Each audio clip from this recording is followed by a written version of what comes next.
Well, thank you all for being here. Good morning. I am Dr. Todd Gackey. I'm the Vice President of Government Relations for the Family Foundation. And we thank you for coming today for Kids Deserve More Day. What we're doing today is actually more than just gathering for a press conference or visiting legislative offices. This is a call to action. Families all across the Commonwealth are appealing to the legislators to empower them to exercise their fundamental right to direct the education of their children and offer reasonable means to access a method of educating their child that best meets their needs. This could be through programs that help a child receive additional schooling that maybe is not provided in a public school, or escaping a school that is an unsafe environment for them, or maybe parents that have the ability to educate their child at home and simply wish to have the rights protected. Researchers Brad Wilcox and Lyman Stone from the Institute for Family Studies reported in a recent article that families with children by hundreds and thousands are moving away from states like California, Massachusetts, Minnesota, New York, and they're moving to states like Idaho, Montana, Florida, and South Carolina. And among the top 3 reasons for their move is education freedom, the ability to determine for their child what form of education is best for them. Families want education freedom, not progressive family policies that don't address the heart of the issue. And yet in Virginia, year after year, meaningful legislation that would expand education options for all families, regardless of income, come before the General Assembly. Every year, many legislators prioritize political interests or the interests of public school associations before those families. When are legislators going to listen to the citizens? When are they going to collectively act to bring about real education freedom? This year, there are several legislative vehicles to help families. The Governor's Opportunity Scholarship Grant Program is a great first step towards expanding education freedom. There is legislation in the House of Delegates that would create a family education tax credit that would provide a credit for families to cover education expenses. There is also legislation to protect the Education Improvement Scholarship Tax Credit Program by extending the sunset date for over 5,000 students that benefit from that program. And of course, there's legislation to protect those parents who select homeschool options. The legislative vehicles have been there. All that's needed is legislative action, and the time is now, because kids deserve more. Actually, kids deserve better. Today we have a lineup of great speakers, and the very first speaker I want to announce is going to be Delegate Nick Freitas from the 62nd District, who's been an ardent supporter of school choice and education freedom. So I want to welcome to the podium Delegate Nick Freitas.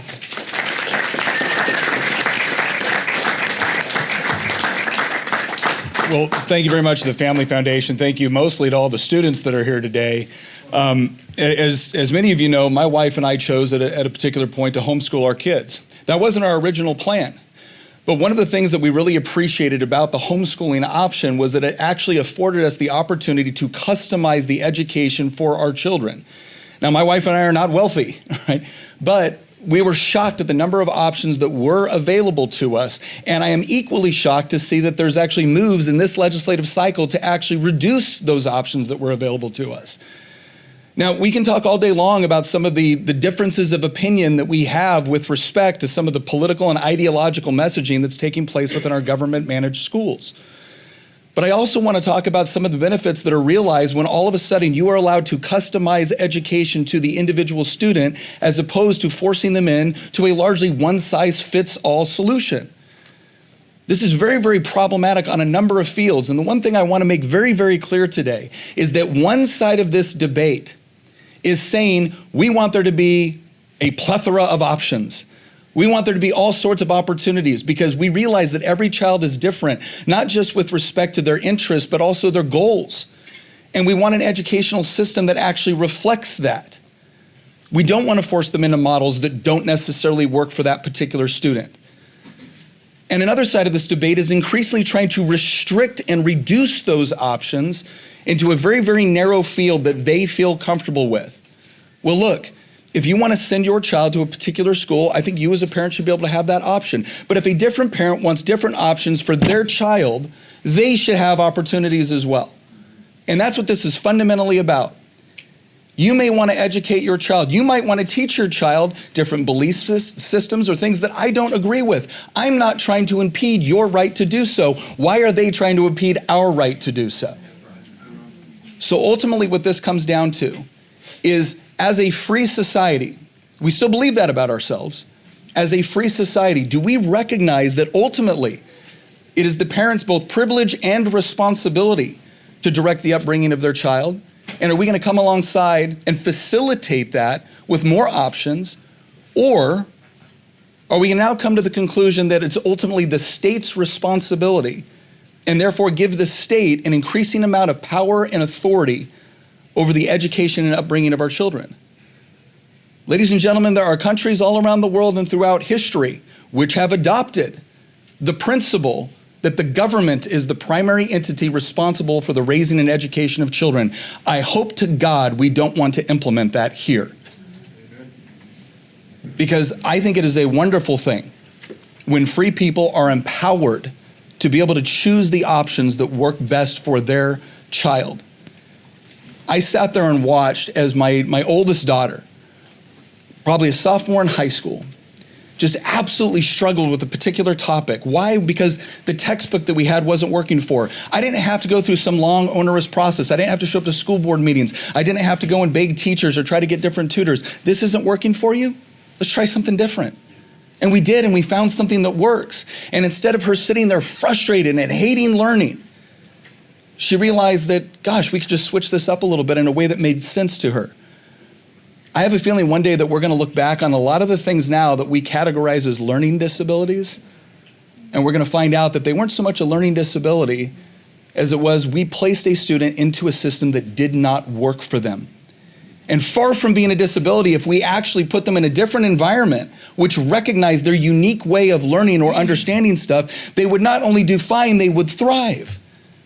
But how are we supposed to do that when the government is constantly intervening in between me and my children, you and your children, to say, no, we have decided, the experts have concluded, this is the way to do it. And please don't tell me that you're giving me options when the only options you give me is within the system you control. Real options mean I get to seek outside of your control for what works. That's what these parents are asking for. That's what these students are asking for. This works. We know it works. If we look at every other category, every other industry, what do we find? Well, when consumers, when the people that we're trying to serve have options and go to other places and find what works for them, everything improves. That's all we want. We don't need more legislation to restrict it. We need more legislation to make it available to an ever-increasing group of the population. That's what this is about. And I feel incredibly confident that if we can actually achieve that, if we can come to the conclusion that the way to get a lot of the controversial issues out of our school system is put power back in the hands of parents instead of politicians, I think we'll all be much happier with the results. So thank you very much to everyone that was here. Thank you for the students who wanted to come here as well. Thank you.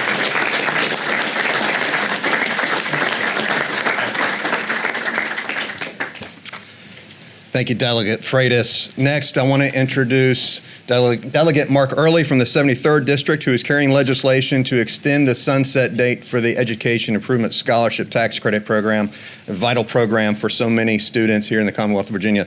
Please welcome to the podium Mark Earley.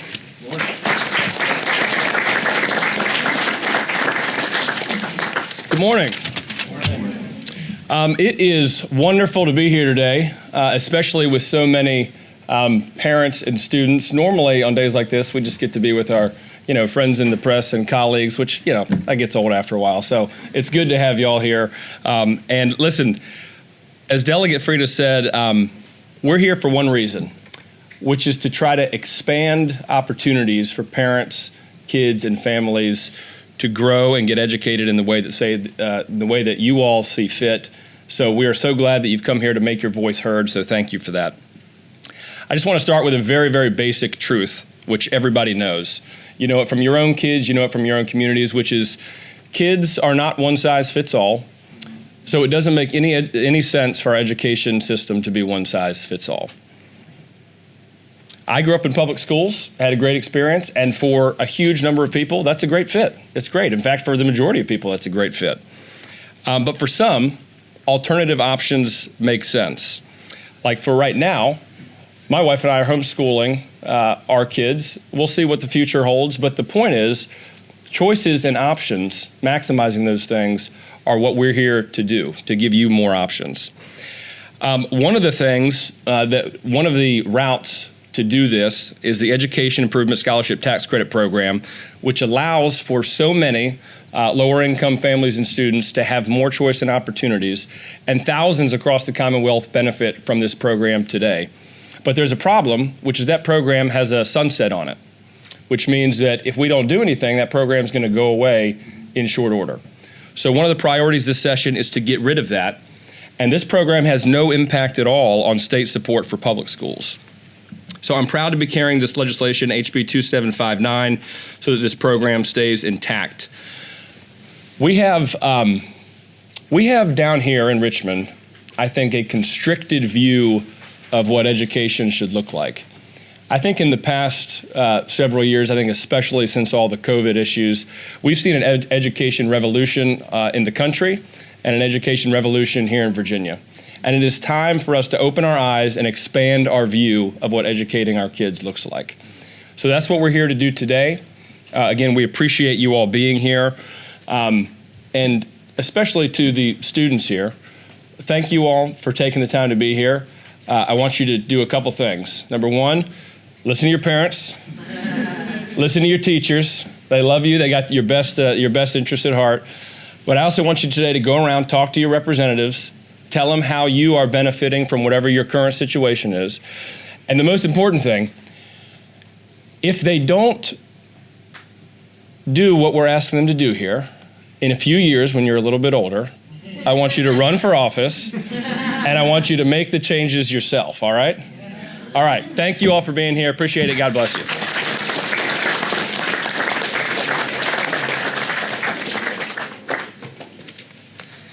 Thank you, Delegate Earley.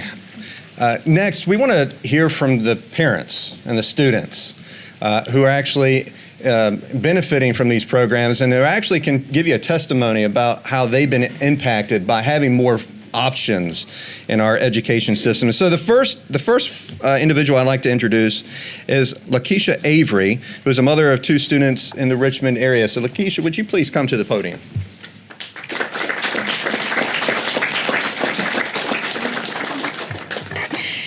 Good morning to all, and thank you for the privilege to speak before you on today. My name is Lakeisha Avery, a mother of 3 daughters, with 2 attending Banner Christian School in Chesterfield County. Due to the Education Improvement Scholarship Tax Credit Program, my 2 daughters were able to make the transition from public school to private school. There are many families like mine who are struggling through difficult circumstances and deserve an equal opportunity to access a safe and quality education for their kids. This scholarship has been a lifesaver for me and my girls. In the school year of 2023, my middle daughter experienced excessive bullying throughout the entire school year, causing a significant change in her personality. This experience eventually created anxiety and heart palpitations as my daughter didn't want to face her adversaries. My husband and I would constantly visit the school to discuss the issue with administration, desperately finding a resolve to this matter. Needless to say, the administration couldn't fulfill their duties to control the bullying.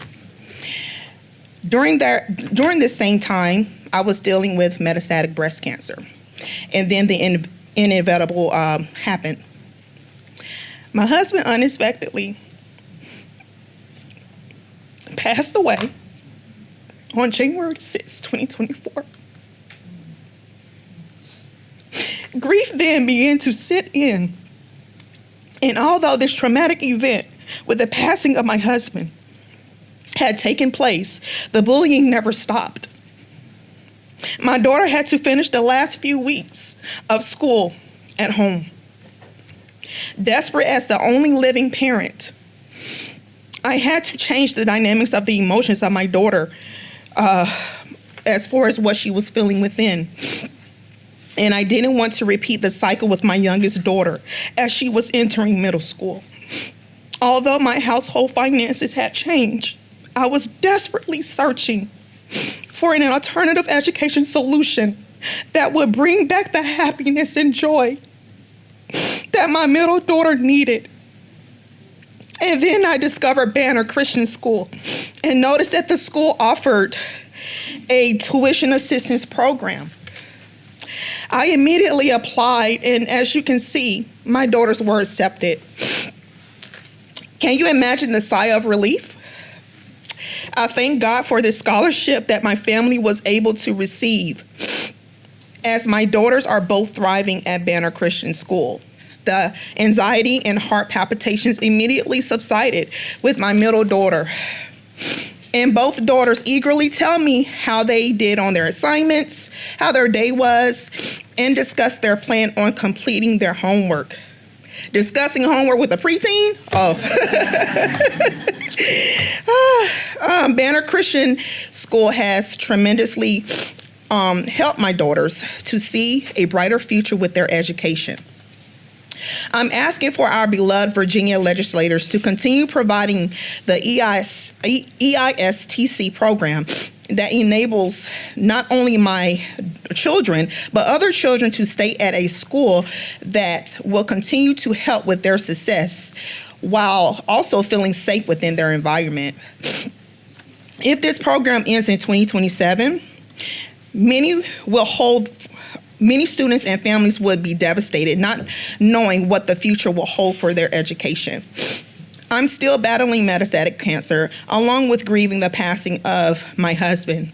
And I can't imagine the extra stress I will endure if my girls can no longer attend an amazing school and provide the calm during their journey of bullying and grief. We cannot afford to leave financially struggling kids within schools that are not providing safety, academic resources, or accountability to successfully steer our kids in the right direction intellectually. I'm also in support of the other proposed bills that provide equal educational opportunities for families like mine, including the Delegate Mike Cherry's Opportunity Scholarship Grant Proposal, HB 2231, and the Senators Christine Newcraig's Family Tax Credit Bill, SB 1085. These proposed bills would give our families educational and financial freedom for our children to continue to successfully thrive emotionally, socially, and academically. Let's take a stand for something that's helping our children instead of possibly disrupting their safe place that's causing them to thrive. Thank you for your time.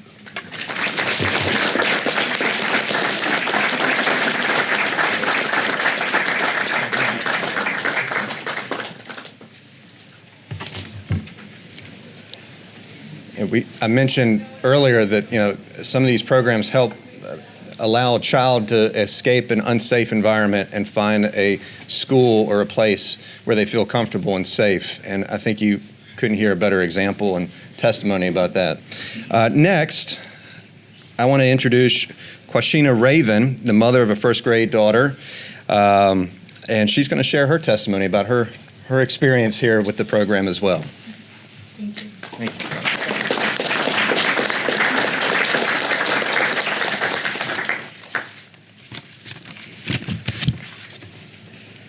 Good morning. My name is Quanisha Raven, and I am a mom of a first grader girl who attends Regent School of Charlottesville, Virginia, which is located in Albemarle County. Thanks to the Education Improvement Scholarship Tax Credit Program, our family loves Regent School. We love it because my little girl is getting an outstanding education. She is thriving. She's reading well above grade level. She writes well in cursive, may I add with that. She loves school so much that she and I play school all day during the weekends. She loves math, art, science. In fact, she wants to be a doctor.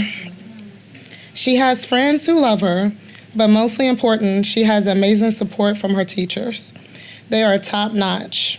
They make sure she is progressing and she cares deeply about her. I can't imagine how devastated my child would be if the scholarship went away and we could no longer attend Regent School. In fact, she already asked me if I signed her up for next year. If the scholarship program went away, my daughter's only option would be to attend a local, overcrowded public school with 30 children where she could not get the attention she needs to succeed. She is a wonderful little girl, and she needs a little bit more attention. The EISTC is really important to our family. We ask you not to only save the program, but to expand the program so more families can attend the school of their choice. I am asking our Virginia legislators to protect the ability for families like mine to continue using our scholarship through the EISTC program that allows my daughter and so many others to choose the school where they can be challenged to their full potential. Did you know that 4,500 students in 2024 benefited from the EISTC program? Those students aren't just a number. Each child, like my daughter, is having their lives being changed through this program. I think we can do better, Virginia. Let's double that. We have great opportunities. With your help, we can meet them and make this year the best year. Thank you.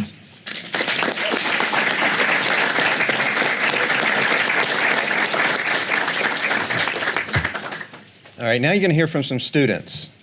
And so I'm going to say their names, and then they're going to come in that order, and they'll just, I'll introduce you all at one time, and then you just kind of come up. So we're going to have Braxton Lawrence, we're going to have Bella Hall, and then we're going to have Elijah Anoke Gambra. Close enough. Okay. All three are students. And very brave to come up here and speak. So please give them a warm welcome.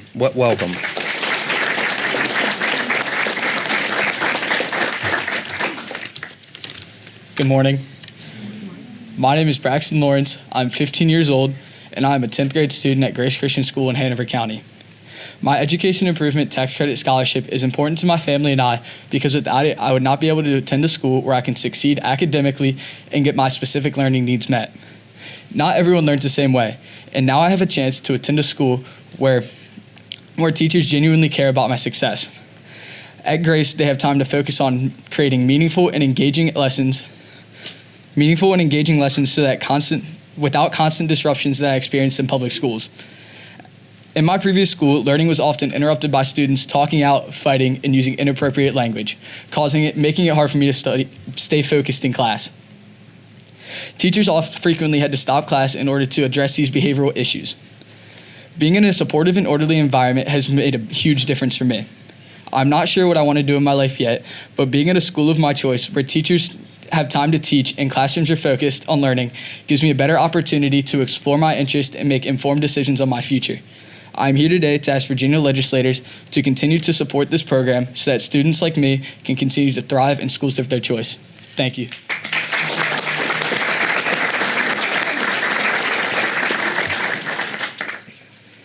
Good morning.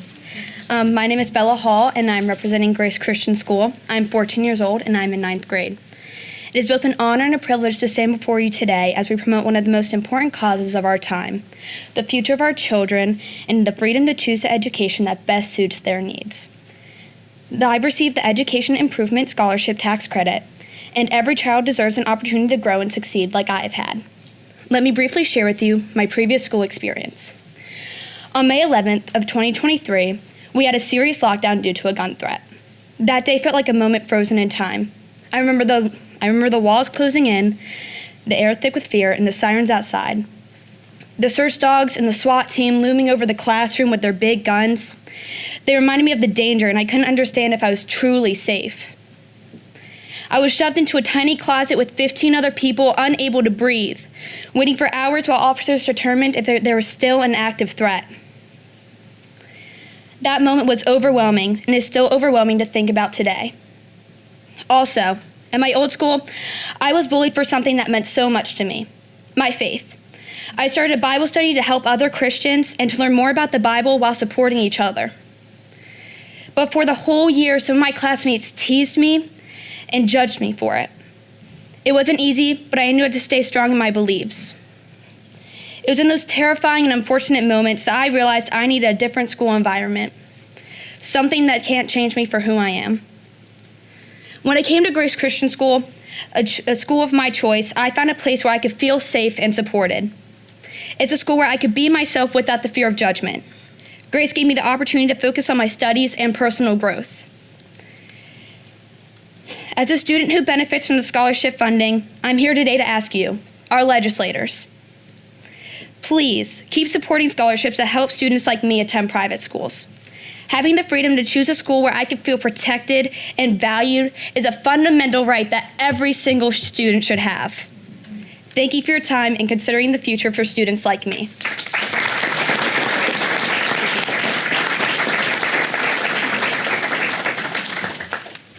Hello, my name is Elijah Anochi Jambra. I'm a 17-year-old student who attends Regent School of Charlottesville, a classical Christian school located in Albemarle County.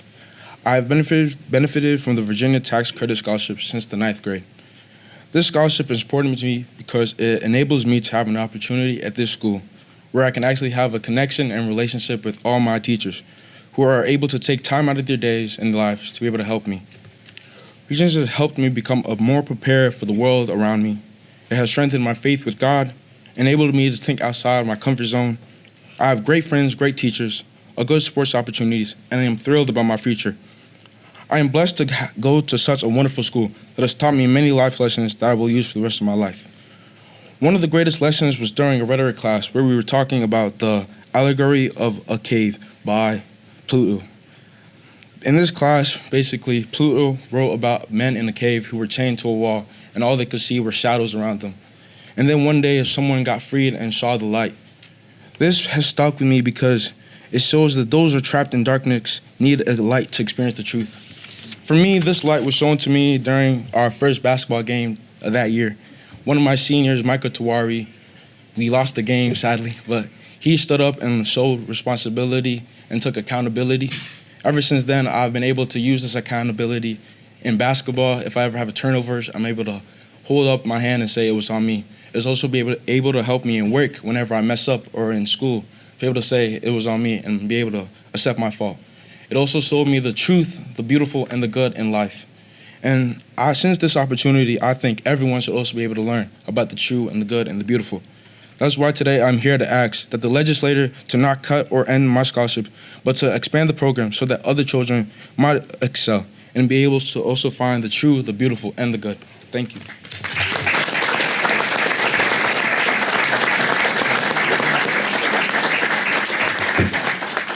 I think if there's any questions about the excellence of education at any of these institutions and these students, I think these students just showed just how valuable this is and how impressive they are. And so very brave. Thank you for your comments. Next, I want to introduce Justine Smith, who's going to talk about her experience homeschooling and her concerns this session. So Justine, please come to the podium.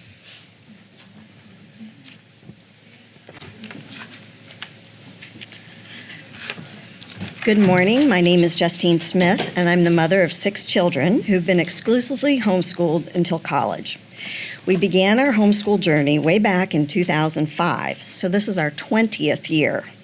2 sons have graduated college with academic stars from Virginia Military Institute, and the oldest is just months away from receiving his PhD in microelectronics from VCU.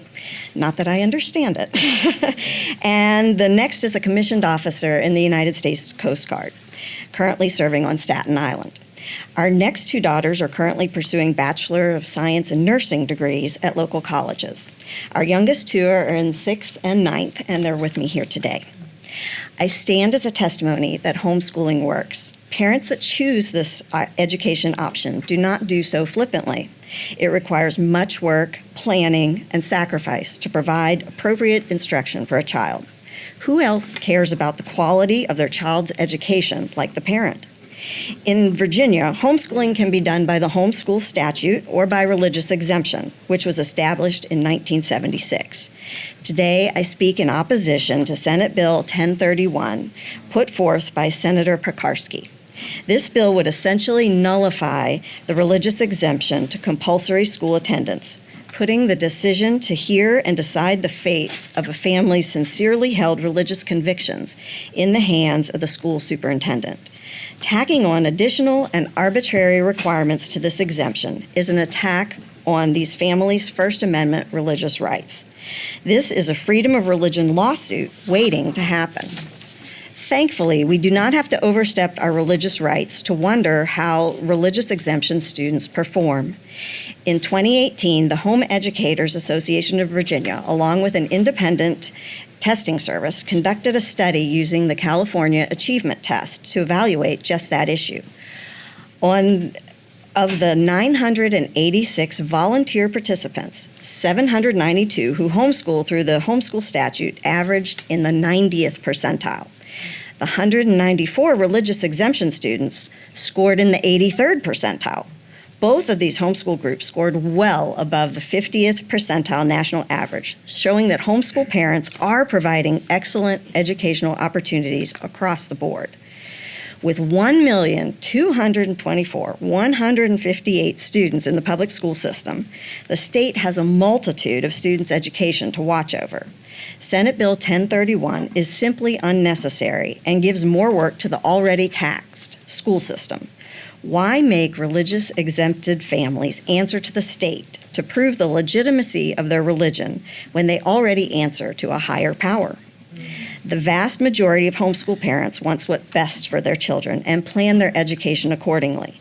We need to trust them to make the process as smooth as possible. Families moving in from other states like New Jersey and Florida often remark how restrictive Virginia's homeschool laws are compared to their previous state. To that effect, I highly support Delegate Higgins' House Bill 2551 and Delegate Earley's House Bill 2304, which provides more options for all homeschoolers with less red tape. Thank you.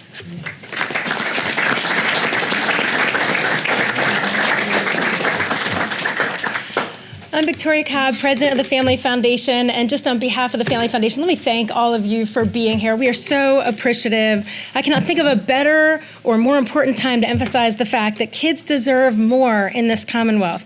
Yesterday, we were reminded that while it may seem like common sense to you and me and to all these kids, there are legislators in the Virginia General Assembly who do not share our sentiments. To these parents and hundreds of thousands more, it just seems like common sense that parents are the ones who know and love their children better than any elected official ever could, know what's best for their own children. Yesterday, we were reminded that truths we would hope are universally shared are not. Across multiple committees, the majority of our elected officials decided to put student interests, parental rights, and religious liberties in the back seat, all while special interests were given a front seat. In the Senate Finance and Appropriations Committee, Senator Christy Newcraig's proposal offering a $5,000 tax credit to promote educational freedom was rejected. In the Senate Education and Health Public Education Subcommittee, Senator Jordan's proposal that would work hand in hand with the governor's promise for opportunity scholarships for low-income, at-risk kids was also met with opposition.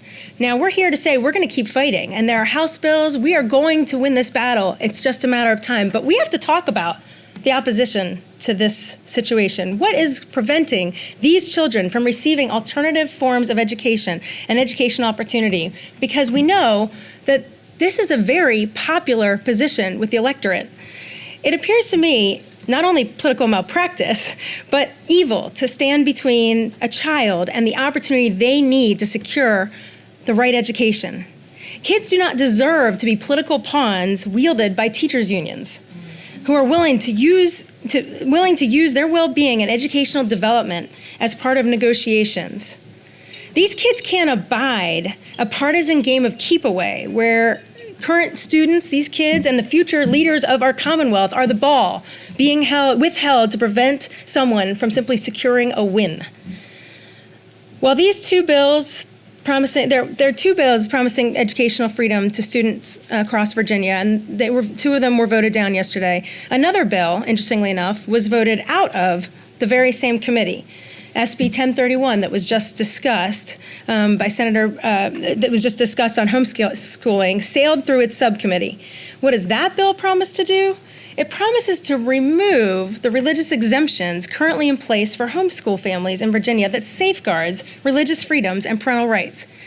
So, in case you're keeping track, the same people who are attempting to make it harder for families to find educational opportunities for their children that are not just a one-size-fits-all that they are assigned to by their address, those same people are seeking to revoke parental rights that have been in place since 1976 to empower parents to make the decisions they deem best for their child's education.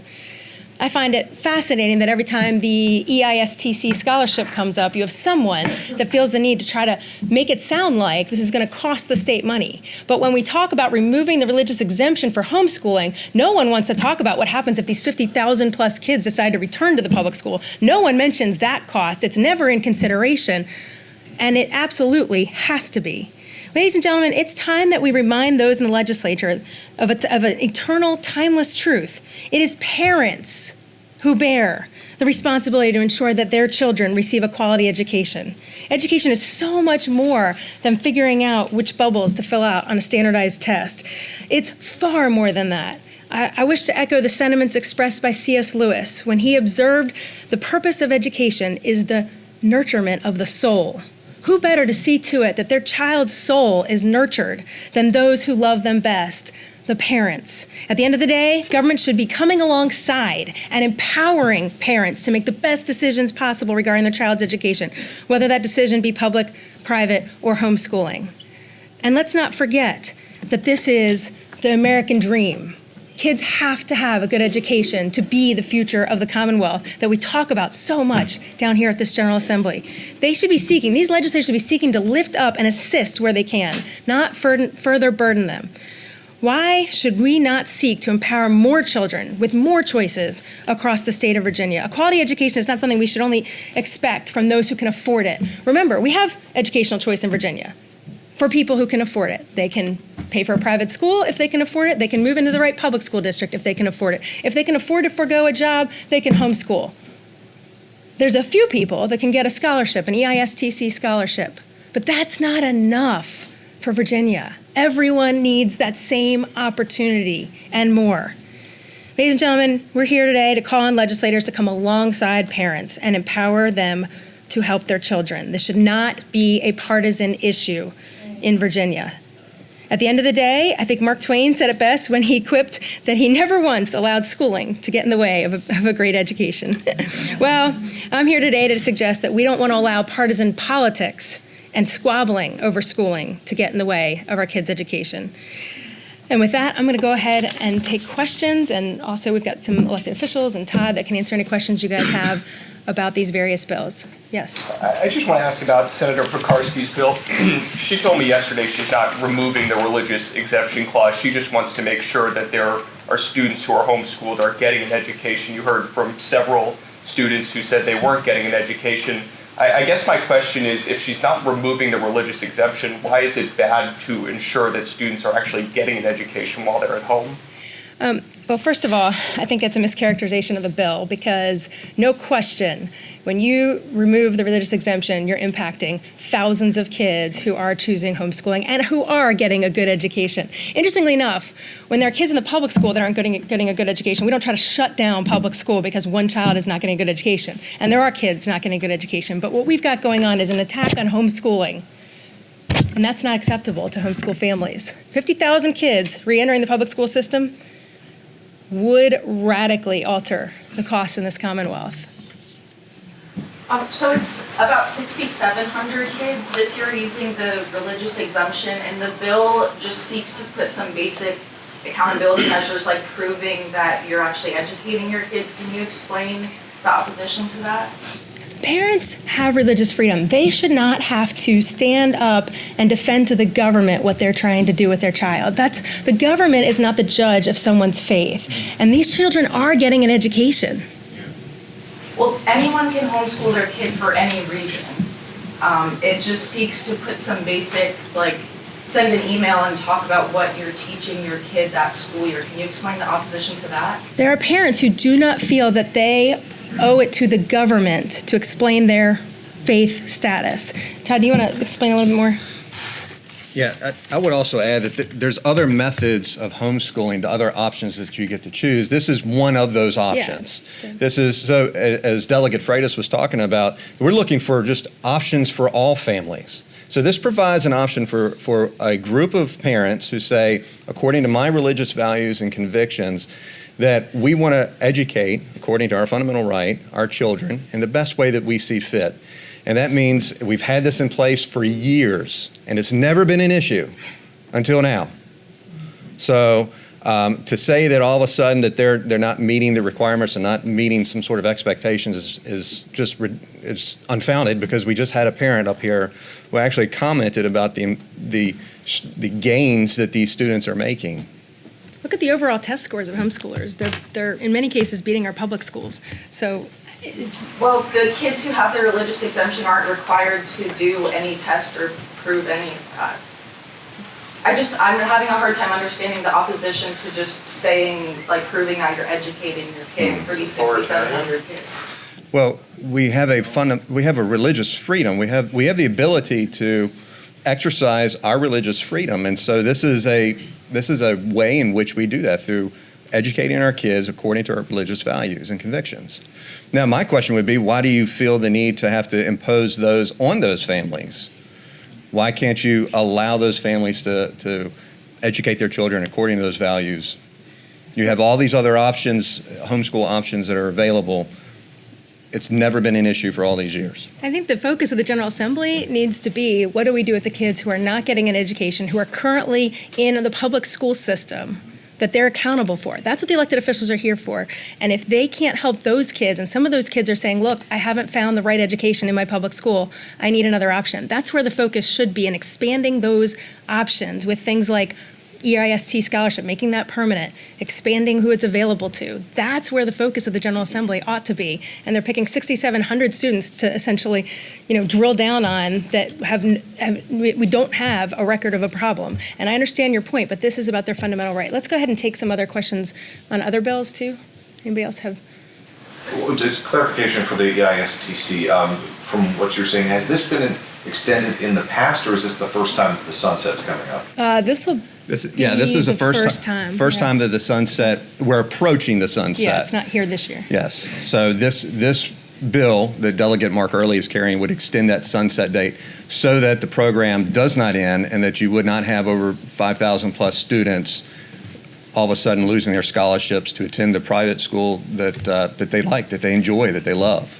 Hey, and to clarify, what, if any, is the difference between this program and the VOSP that Governor Cherry and Roberts, or Jordan rather, have? It's sort of the vehicle that it's using. So an EISTC scholarship is using tax credits to fuel private scholarships that then go to the student, and the student can select their school. The governor's program is more of a granting from the non-general fund to a student, and then they take it to the school. So it's sort of the mechanism. On the opportunity scholarships, obviously that bill was killed in the Senate yesterday. Louise Lucas has promised that it's not going to happen. What's your message to her? I think she needs to talk to her constituents, because she's really out of step with what her own base wants. This is not a partisan issue. This is overwhelming majorities say, look, why can't we have options? If our school doesn't fit, why can't we go somewhere else? Our state is so far behind other states on educational freedom. Look around the country. These programs are working in much wider margins in all sorts of states. And I think the time's going to come. It's just a matter of whether she wants to get on board today or we keep pushing. And just to clarify again for the homeschooling portion, requiring that proving what's being taught, if you are homeschooled in a different method, if parents choose something other than religious exemption, do they have to prove this there's different education? Yeah, they can provide a SAT or a certain kind of standardized test. There's a lot. There's all sorts of options for how you can sort of show progress. So that's required for other homeschooling options, but not currently for religious exemptions. Yeah. And then the opposition is you don't want to have the same policies as the other homeschool options. Is that correct? These parents have a fundamental belief that they don't answer to the government for their child. It's a fundamental belief that their faith says it's between myself and their own faith. So to answer to the government is a violation of some people's faith. Obviously, it's a small number, but somehow we spend all this time talking about this very small number rather than the large swaths that aren't getting the education they need. All right, I think with that, thank you very much.